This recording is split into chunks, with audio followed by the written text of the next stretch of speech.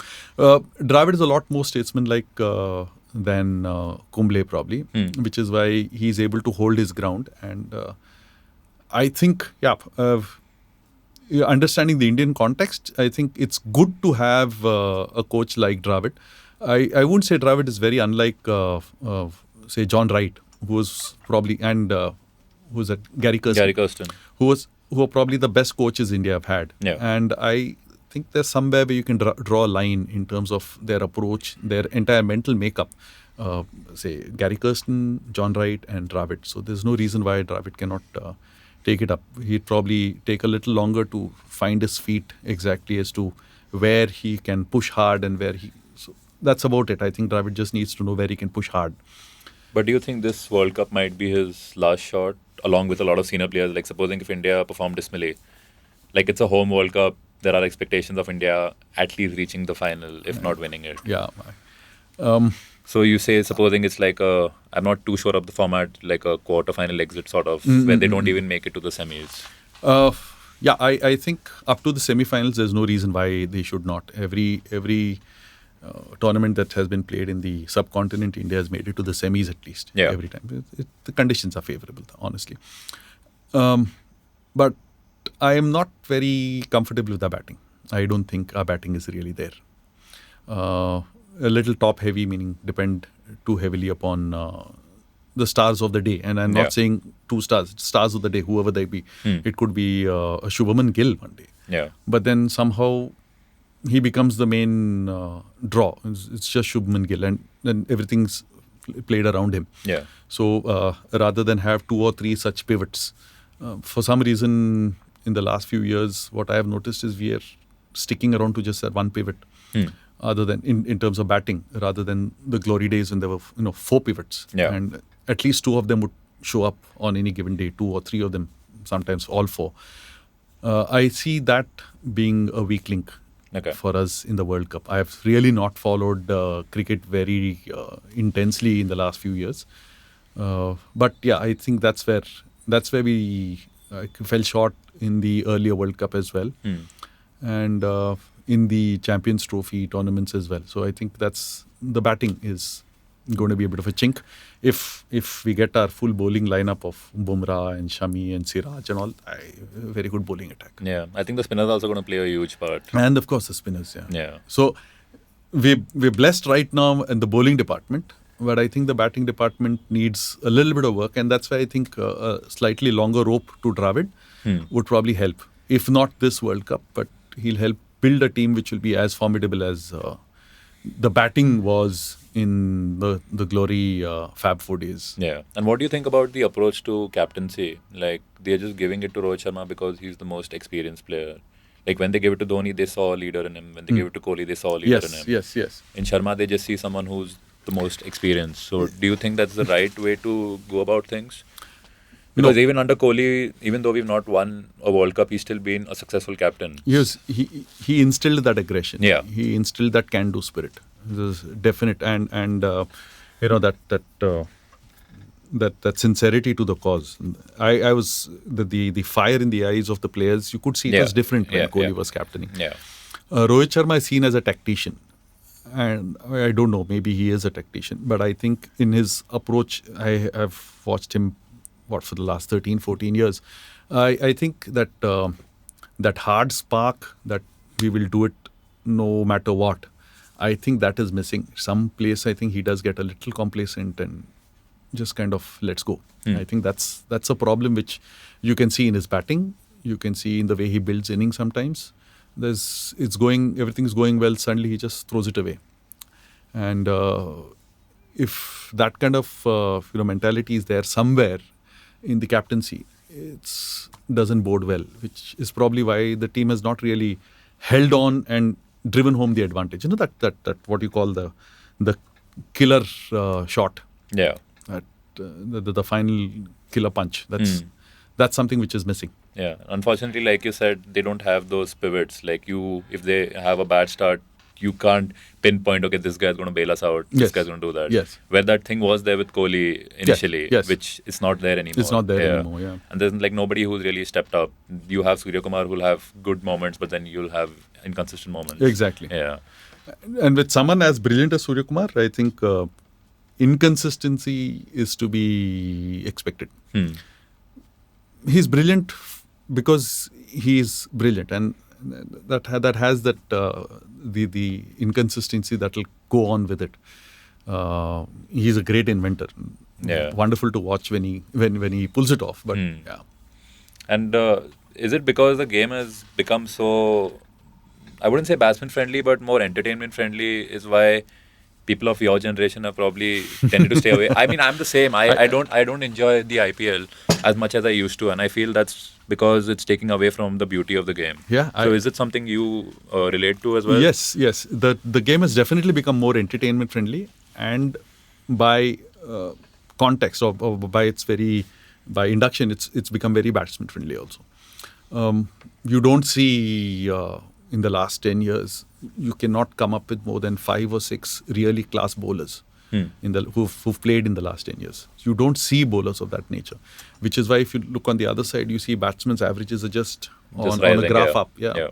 The batsman averages are rising up, and there are not enough bowlers who are very challenging to face. Every team would probably have 1 or 2 bowlers, and again with those bowlers also, they'd probably have 1 or 2 matches where they are performing at their peak. Rest of the time, it's a little down. Someone like Mitchell Stark, who's on his day is a very, very difficult bowler to face. But you'll suddenly find him being very ordinary. You'd never notice that with a Glenn McGrath or an Alan Donald or a Dale Steyn even. They were always there. Yeah. And that's not the case with any of the players. And it was, again, probably on his way out, James Anderson and the recent Ashes series, you notice that he's also probably I think he's 40 now, past right? His sell-by date, yeah. So there aren't the kind of bowlers there were. And I've just talked about fast bowlers. If we say spinners, you'll really be looking around. That's true. So where have the bowlers gone? Yeah. And if the bowlers aren't so challenging, then the batsman will make runs in the beginning, but then atrophy will set in there too. So that's probably what's happened to the game, which is why it's not as interesting to watch as earlier. The only good bowlers that are coming out now are probably coming out of Pakistan. I don't know from where they produce them. almost a production house of fast bowlers. Yeah. Do you see Pakistan as a dark horse for the World Cup? Definitely. Because I think a lot of people are not taking them seriously. Exactly. They are conditions they are used to, and recent. You were probably too young, but the 1996 World Cup. I wasn't born then. Yeah. You weren't born. I was born a year after. Oh yeah. That's what. Yeah. So the 1996 World Cup was Sri Lanka was an unknown commodity, and they played all their matches up to the quarterfinals in Sri Lanka, and nobody knew what's happening there. And suddenly they were in the semifinals, and they went on to win the World Cup. So yeah. And ominous because they had some very attacking batsmen and a couple of very good bowlers, and that's what and the conditions which they could exploit. Okay. Which was exemplified in the semi-finals where they played against an India which at that time was pivoted around one Sachin Tendulkar. So they got his wicket and the match was theirs. So I'm going to put you on the spot. Who's going to be the winner of this year's World Cup? I don't like to predict the winner because always it's safer to have a larger target. So I would say semi-final pick. I've not studied the format, so I might go wrong there. But semi-final pick would be England, India, Pakistan, and because of their past, Australia. Okay, I think that's the 4 I would go with as well. Yeah. Because none of the other teams. New Zealand, I think recent World Cups they've been doing well, but they've always been that will they won't they kind always of team. A dark horse. Yeah, always a dark horse. Always a dark horse. I do feel bad for them in the last World Cup though, the way they lost it. Yeah. And if you look at New Zealand and World Cups, I think they've reached more semi-finals than many other teams.